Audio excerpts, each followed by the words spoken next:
fiers. Et il y en a qui n'ont aucune fierté de rien du tout. Tu dis, oh, c'est ton fils, c'est un bar chez moi. Et là, ils sont fiers, alors que le fils, il est ni dans la Torah, ni machin, va savoir, il est peut-être encore dans le... Et ils sont fiers. Comment tu peux être fier de sa vie? Celui qui ne se pose pas de questions, celui qui ne se remet pas de questions, celui qui a... Il n'y a pas de... Azma, sur quoi il va se remettre en question? Sur quoi il va poser au maire arabe? Vegiato tié larik. Eh bien, il aurait éduqué ses enfants, il leur a fait compter toute sa maison en vin. C'est quoi en vin? T'as eu, Baruch Hashem, le srout d'avoir une famille, t'as raté, c'est pourquoi t'es venu.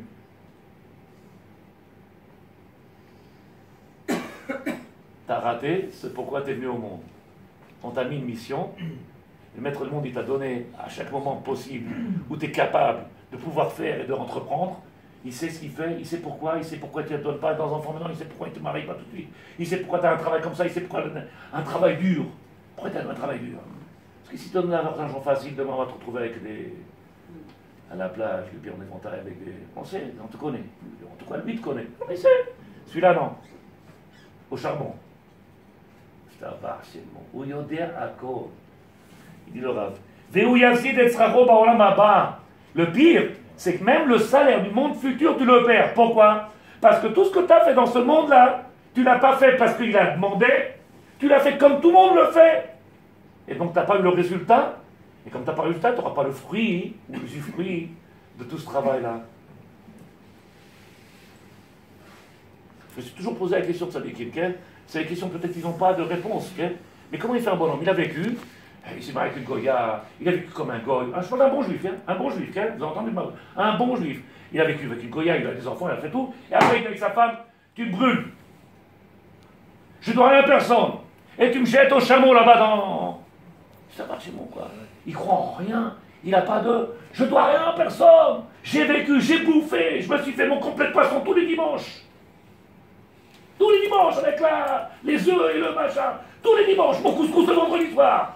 Je m'en fous du monde, je m'en fous de tout le monde. Laisse-moi profiter. Je me suis dit, comment c'est possible qu'il y a des gens comme ça qui pensent qu'à du début jusqu'à la fin? Tu dis les enfants, oh, j'ai bossé. Cette usine-là, moi j'ai bossé. Oh, moi je... Il faut ce qu'il est en train de nous dire. Faire parce que le maître du monde, il a donné une mission. En tant que misva. Donc tu vois bien en réalité que le poids, il est immense. Quand tu n'attends rien, tu fais les chaînes misva avec le but qu'il a donné, le maître du monde. Pas d'en faire tous des diplomates. Moi, ma fille, elle travaille mon fils, il est de... Et alors, s'il travaille à la banque de... Et alors, qu'est-ce qu'il y a? Pas ce qu'il m'a dit, monsieur. Mon fils, il est le garde du corps du Premier ministre. Ah là là, il s'abarre chez vous. Il me regarde, il dit quoi, tu te manques? Non, et alors? Et alors, qu'est-ce qu'il y a? J'arrive pas à comprendre. Tu sais, moi, ce qui je suis, moi, le maître du monde. Je suis chômeur. Qu'est-ce que je fais? Ben, je fais attention à ce qu'il soit respecté, qu'il ne soit pas bafoué, qu'il ne soit pas proféré. Tu sais ce que c'est le travail qu'on a à faire, nous? Il me parle de... Je garde le bonhomme là-bas. Comme la vôtre. Mais quelle fierté, là, le bonhomme. Il garde le Premier ministre. Le jour de Kippour, il était toute la journée à côté du ministre. Je lui ai dit, il a fait Kippour ton fils. Il ne peut pas. Il est obligé de garder. Je n'ai pas dit qu'on n'a pas besoin. Écoutez bien ce que je dis. Je suis pas en train de critiquer. Je dis, regarde comment quelqu'un peut avoir une fierté. De quoi? Il garde le ministre. Et alors? Quoi le kavod? Matam tsapé, matam chake. Qu'est-ce que t'attends tes enfants? Qu'on passe un article dans le journal qu'il a sauté sur une grenade et il a empêché que le Premier ministre meurt. Il est mort pour le... Il dit le Rav, c'est ce qu'il faut faire. Mets dans leur bouche, mets dans leurs yeux à ces enfants que tu as créés, Sheva Hashem, qu'ils arrivent à connaître la grandeur du divin, qu'ils arrivent à connaître les bienfaits du divin. Faire en sorte, dans leur bouche, les Asim et Chifro Bepien, dans leur bouche. Ah maman, tu sais ce qu'il a fait Dieu aujourd'hui? Qu'est-ce qu'il a... Dieu l'a parlé? Mets-leur dans leur bouche, la Benitam, Shiargishu, qui vivent, qu'on est dans ce monde-là. C'est un monde, c'est passage. אבל שירגישו. ויגדיל את ערכו בעיניהם. Fais grandir aux yeux de tes enfants la grandeur du divin. Qui t'entendent dans ta bouche, qu'ils entendent dans ta bouche, les enfants, parce que c'est le seul moyen de leur apporter cette émouna. C'est qu'ils disent, tu te rends compte, papa?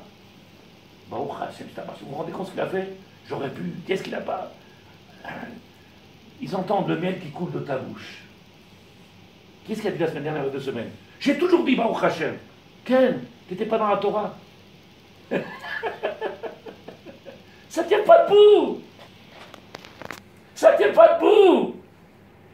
J'embrasse la maison, Baruch Hashem, il monte dans l'ascenseur, tu dis, oh, c'est Shabbat, non? Baruch Hashem, ça ne tient pas debout. Quel rapport? Puisque le but, il est de faire grandir la divinité, et pas de le profaner. Et pour faire grandir, il faut que ça soit un exemple, que tout le monde y dise, c'est merveilleux, tu as envie de... Tu donnes envie. Tout le monde y dit Baruch Hashem aujourd'hui. Tous. Tous. Ils montent dans la voiture, ils disent, on se voit la semaine prochaine, Bezrat Hashem. Tu dis, mais c'est qui pour aujourd'hui? Tu vas dans la voiture. Et il dit, Baruch Hashem, la malo. Où t'as mis la Torah dans ta vie? Elle était où, la Torah, dans ta vie?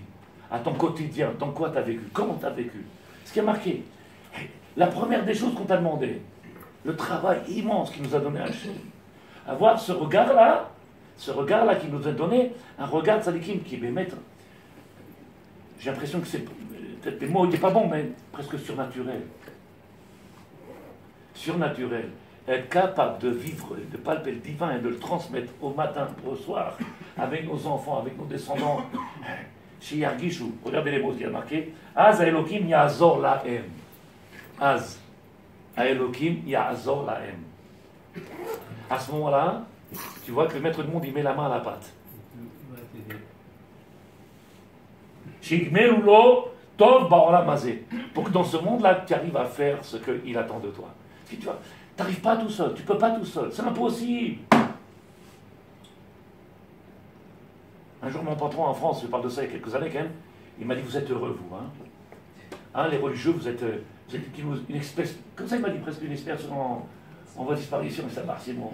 Comme les animaux, comme ça il m'a parlé. Vous êtes heureux, les religieux. Et moi, je le sais qu'il a une maison à Courcelles, une maison devant la Tour Eiffel, une maison en dessous de la Tour Eiffel. Il a nagé dans la piscine derrière la Mary Strips. Il a vu ce que j'ai pas vu. Il a été dans les avions que j'ai pas vu. Et qu'est-ce qu'il dit? T'es heureux, toi. Comment il peut dire ça, Tzadik? Moi, j'aurais dû lui dire, qu'est-ce que t'es heureux, je t'appars, c'est gros. Il me dit, lui, t'es heureux, toi. Lui, il a tous les soucis du monde. Parce que lui, il court après le pognon. Lui, il va dire qu'il est heureux parce qu'il a tout ça. Bah oui, c'est ça. Tiens, mais dans ce monde-là, regarde la course qu'ils ont, les gens. Ça, Regarde la course qu'on a. Regarde ce travail-là. Combien de... faut chercher un travail, un emploi, quelque chose qui correspond que... Mais, vous vous rappelez, monsieur, je vous ai dit, j'ai dit, où t'habites? Il m'a dit, là, en face. J'ai dit, ça fait 6 mois. Le temps que je trouve mes repères, après je viens. Mais les repères, c'est Hachem. Non. Les repères, ça fait, c'est Hachem. On l'a tous fait, les bêtises comme ça dit qui... On a fait des études sur le compte de la Torah. On a éduqué les enfants sur le compte de la Torah. On a fait... Où est la Torah? Ce qu'il est en train de te dire, revote à vote. Mais en priorité, sans rien attendre, parce qu'il t'a demandé, apporte-le le bienfait. En réalité, ce travail-là qui nous a été donné, le travail qui nous a été donné, si on réfléchissait, mais c'est un métier. C'est le plus grand métier qu'il peut avoir, plus que d'être ingénieur ou docteur ou que. Quel métier qui nous a donné à faire? Combien ils l'ont pris au sérieux ce métier? Il y en a un, il a demandé, on ne peut pas faire un stage? Et tu veux un stage combien? En 1 semaine? Tu vas être ingénieur, peut-être ingénieur en 1 semaine? Il n'y a pas besoin de faire On peut aller directement au but. Explique-moi. Alors voilà, on fait un enfant et on lui achète des Adidas. Ah, il se tabarre chez moi. C'est ça le but. Mais regarde le monde, il est en train de pleurer parce qu'il souffre avec les enfants. Le monde, il souffre. Pas une catégorie de personnes. Chez les religieux, chez les non-religieux, partout. Pourquoi? Omer Arav. Et là, il pourrait arriver à ce qu'on appelle au Sachar Olam Haba. Pourquoi?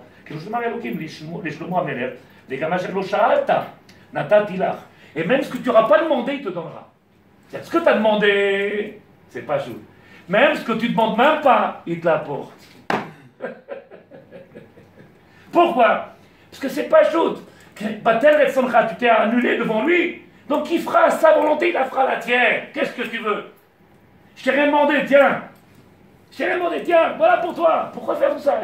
Prends. Lama, ta vie.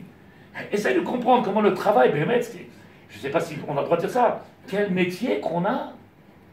C'est un métier de fou, d'éducateur, de mari, d'époux, c'est un métier. Il n'y a pas une école qui prépare, aucune école. Les gens disent on apprend tout sur le tas. Tu apprends à être ébéniste, charpentier sur le tas. Mais être papa, on n'apprend pas sur le tas. Oui, c'est faux. Parce que tous ceux qui sont pris sur le tas, ils sont tombés dans le tas. Tous, ils ont pris des claques par les enfants. Pourquoi? On a pris sur le tas. Ça ne s'en prend pas sur le tas. Il y a la Torah. Il y a la Torah. C'est quoi être Boter Bachem? Avoir une confiance absolue que si je suis dans ses mains, si j'ai rapport avec lui, si je fais tout avec lui, si c'est mon... Rappelle-toi, Jérémie, c'est toi le plus heureux aujourd'hui, Ken. Parce que nous, c'est foutu, j'avais dit Ken. C'est toi le plus heureux. Les enfants, ils sont, ta femme, elle est... C'est maintenant qu'il faut faire le travail, pas demain. Maintenant. Pour nous, on peut encore peut-être redresser un petit peu la plante. Peut-être, parce que c'est pas facile, ça dit. Des années qu'on marche comme ça. Devenir redressé, pas facile. Toi aussi, pardon, Echila, toi, tes enfants, ils sont tout petits, ça marche, c'est bon. Quel? Nous, pour les petits-enfants, nous, au moins, nos enfants, je sais pas, mais au moins nos petits-enfants. Moi, je vois Rabbi Raphaël, comment il prend le petit à côté de lui, il vient s'asseoir, il prend le livre, il fait la prière, et prend, va chercher, il le ramène, et viens, mon Jérémy, viens parler. Quel travail, grand-père. Tu te rends compte la mission de ta tzaddik? On a une mission. On a pris ça pour une récréation, pour un passe-temps. Les gens ils sont là, les enfants ils sont sous la piscine. Allez, tu leur apprends à nager si bien, c'est mitzvah. Et après, quels sont les kélim qu'on leur donne? Il y a combien? En 1200. Il était en avance sur nous, il y a Rabbi Rabbi. C'est pas vrai ou pas? Il était en avance sur nous. Je ne sais même pas s'il y a beaucoup de gens qui réfléchissent comme ça. Il dit, et en réalité, tu récupéreras la richesse, le kavod. T'inquiète pas, tu n'as pas cherché, tu l'as fait parce que tu t'as demandé. Tu vas recevoir ce qu'on t'a demandé. Tu vas recevoir parce que tu n'as pas demandé. Alors, on va te donner plus que ce que tu as besoin. Hachem, il peut te donner plus. Quel? Il y a quand même... Quel il y a quand même 100 ans, 1000 ans, tu as dit. 1000 ans. 1160, c'est le... Donc, c'est bizarre qu'il y ait 1000 ans qu'il y ait les mêmes problèmes que maintenant. C'est vraiment bizarre parce que là, la matière, elle est tellement forte en ce moment. Je sais pas si elle était forte avant. Ce matin, je suis arrivé au Kollel. Je suis parti chez le médecin, après je suis revenu. Et le Rosh Shiva, il rentrait au Kollel. Et je dis au Rosh Shiva, je lui dis, Kvod Arav, je peux vous poser une question? Il m'a dit, qu'est-ce qu'il y a? Je lui dis, non, pas devant tout le monde, tout seul, ça ne vous dérange pas? Je ne veux pas qu'il voie et que. Je lui ai posé une question, et je regarde, je lui dis, je n'arrive pas à vous comprendre, Rav. Il me dit, moi je ne peux pas t'aider pour ça. Il faut prendre un grand bonhomme. Rosh et Shiva. La question que tu poses, il faut un bonhomme. Rav Karneski. Va voir les. Eux, ils ont Da'at Torah. Les questions que tu poses, aujourd'hui, le monsieur m'a posé une question il n'y a pas très longtemps. Il m'a dit, j'ai mes enfants, ils sont à Zaïn. J'ai collé à Kavod. J'ai dit, à mon avis, c'est peut-être une erreur. Il me dit, pourquoi? J'ai dit, mais connaissant ton épouse, elle n'a rien à voir avec Zaïn. Je connais ton épouse, elle n'a rien à voir avec Zaïn. Qu'est-ce qu'on fait? Peut-être qu'elle va changer. J'ai dit, peut-être que ça risque d'être problématique, parce que les enfants, ils vont voir que la Torah, en réalité, c'est pas quelque chose d'important, parce que maman... Donc on apprend la Torah, comme si je prenais... Parce que maman, elle s'en moque. On peut arriver à dénigrer la Torah après. Ne crois pas. Donc il faut que tu comprennes que peut-être que le fait de mettre dans une école orthodoxe, si on n'est pas prêt, ou si on n'a pas la volonté d'avancer, de changer, ça risque pas d'être bon. Et lui, il est orthodoxe, lui? Pas encore, il va devenir avec les deux dieux. Voilà. Donc, déjà, Mais il a l'envie. oui, déjà, Il a l'envie, alors que sa femme, elle n'a pas envie. Oui, non. Tu comprends la différence, elle est énorme. Lui, il a l'envie, j'ai envie. Si tu es tout seul, c'est bien. Tu ne peux pas tout seul. Il faut avancer ensemble. On ne peut pas. Quel? Ils sont tous couverts avec les couvertures, vous êtes tous froids. Hein, non, non, pas du tout. Moi, je suis en train de transpirer tellement j'ai chaud. Non, Et... non, moi aussi. Ça Normal, vous vivez ce que vous dites. Ken, il est 31, je finis ça avec ça, Bezrat Hashem. Je ne sais pas si je vais trop vite ou pas, Tzadikim, c'est Kilou. Venez qu'on réfléchisse à notre... C'est ce que j'essaie de faire, Ken. BMS, c'est ce que j'essaie de faire. Non, non, c'est dur de penser à... Attends, je mets les lunettes, qui c'est qui parle? De penser à faire les choses sans intérêt en sachant qu'on sait que si on fait sans intérêt, on va recevoir plus. C'est vicieux quand même. C'est pas comme ça qu'on a dit. Ça, j'ai compris ce que tu dis. Non, mais maintenant qu'on le sait, comment on peut fermer les yeux? Il a fait, la question est très belle. Le but, il est de comprendre. Je fais parce que Hachem, il m'a demandé. Je fais, donc arriver à ce niveau-là de Hitbatlout, dans la s'annuler, pour faire pour lui, tu m'en parles si tu arrives. Tu comprends? De le faire, pas parce qu'il y a un intérêt, pas parce que demain il y a, parce que Hitbatlout. C'est ça le plus dur, le travail le plus dur. C'est d'être capable de le faire. J'attends rien. C'est immense. C'est très dur. C'est très dur. J'étais avec ma chavruta, j'ai dit tout à l'heure, nous, on n'a pas fait grand-chose aujourd'hui. Il me dit, mais t'es pas content ou quoi? On n'a pas fait que... Nous, viens, on avance. Il me dit, moins quart. J'ai un quart d'heure, et alors, un quart d'heure, on peut gagner encore peut-être un BTOCF. Tu sais ce que c'est un quart d'heure dans la Torah? Un quart d'heure. Peut-être encore un Beth Yosef. Question, Shulchan Aruch. Oh là. Tu vois un quart d'heure ce qu'on a gagné maintenant? Qu'est-ce que c'est un quart d'heure quand quelqu'un il sait donner le RR, la valeur aux choses? Un quart d'heure c'est rien. Pourtant c'est beaucoup quand tu sais donner la valeur. Ça peut être rien du tout. Qu'est-ce qu'on va faire? Un quart d'heure? Ça marche chez moi là. Omer Arav, Ken, c'est ça le travail en réalité qu'on doit faire chaque jour, à chaque instant. Comment ils ont dit? Faire des écoles pour apprendre aux filles à être maman, des écoles à apprendre aux papas à devenir des maris et des écoles, il y a pour tout. Pour tout. Pour tous les métiers, ils ont pensé à tout. Ils ont oublié le vrai métier. On a oublié le vrai métier. Quelqu'un il veut qu'on fasse une école, quelqu'un a de l'argent, pour placer de l'argent, on fait une école pour devenir papa et mère. Leur enseigner. Je ne parle pas d'un séminaire où on leur apprend le Tanakh. Et ils connaissent tout le halachot. Je parle de devenir, savoir les responsabilités, chacun sa place, chacun comprend qu'il n'y a pas de tacharut, il n'y a pas de compétition, et il n'y a pas un t'as fait parce que moi je ne dois pas faire et toi tu dois faire pour que tu l'as fait. Chacun, il apprend sa place. Et le srout qu'il a d'être papa ou le srout d'être maman. Alors le monsieur est en train de parler, le rabbin il écoute, il regarde comme ça, avec un sourire. Il dit, mais ma femme elle travaille, elle est moi dans une école. Elle a 8 enfants. Elle rentre, vous savez combien ils sont petits? Combien de machines elle met tous les jours sur la main? 8 enfants. Moi je ne sais pas ce que c'est. Ma mère l'a connu. 8 enfants. Il dit, mais quand il n'y a pas assez sur les cordes, elle met dans la machine là-bas pour sécher. Et elle enlève. Et après il faut repasser. Et après il faut... Elle a fait la bouffe. Elle est partie travailler. Elle arrive de l'école. Elle arrive, elle a pris la douche. Au vite. Et toi t'arrives là comme ça. Tu vas chez mon chéri? Je suis fatigué.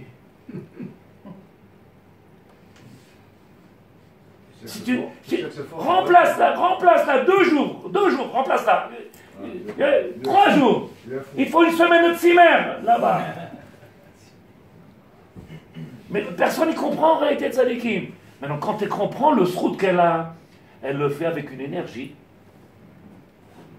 Quand elle a compris, quand elle a eu le mérite de comprendre quel srout que l'on a, alors tu feras ces choses-là avec une énergie. Quel srout il t'a donné? J'étais à la Brit Mila hier. Celui qui est derrière moi, ça fait 10 ans qu'il est marié. Vous ne savez pas de qui je parle. Il n'a pas d'enfant. Il n'a pas d'enfant. Il a Brit Mila. Alors on fait un Brit Mila et je dis celui qui est à côté de moi, je dis, si Dieu veut, Bezrat Hashem, des gamins, ils ont 26 ans, 28 ans. Et je suis grand-père. Gamin, que Dieu te donne un enfant. Et je le regarde derrière, j'ai oublié que lui...